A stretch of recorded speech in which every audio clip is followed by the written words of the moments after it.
I am 79 years old. I spent 20 years in prison for selling marijuana. Before I went in prison, I was a typical upwardly mobile man that wanted to be an empire builder. You know, wanted to accomplish things. I was married at 21, a child at 22.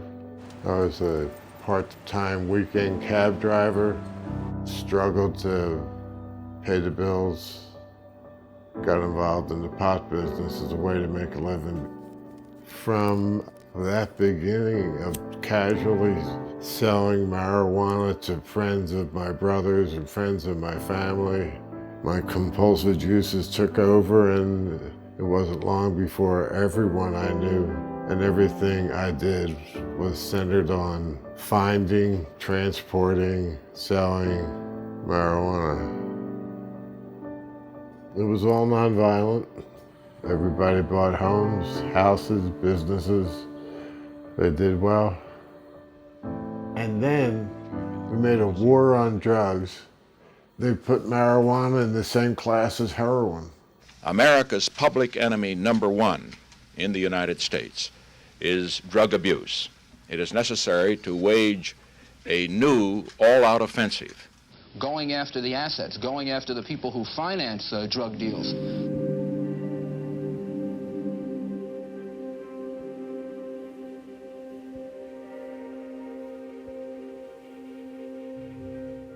They want at least 2 or 3 other connections you have in the drug business or pot business. I was given a choice to cooperate or do the sentence. All the people that had cooperated did between 1 and 10 years, depending on their involvement in the conspiracy. Everyone that refused to cooperate was given 30+ years.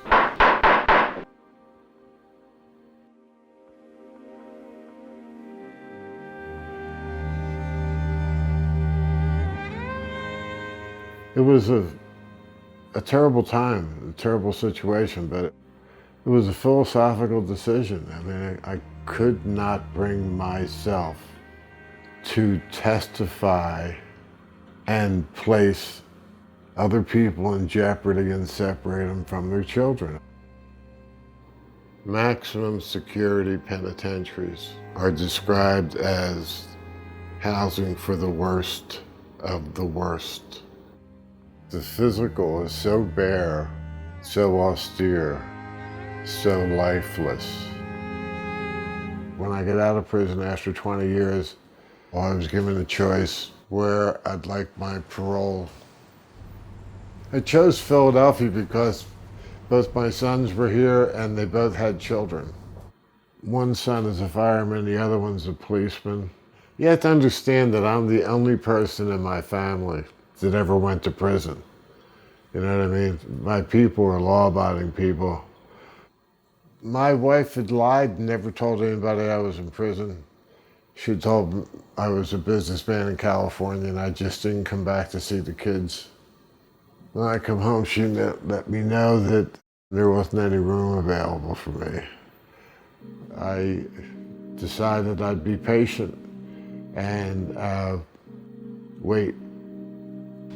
Sadly, that hasn't worked very well. I would like nothing more than to hug either one of my sons or have a conversation with a grandchild, but if it's not to be, I have to continue on.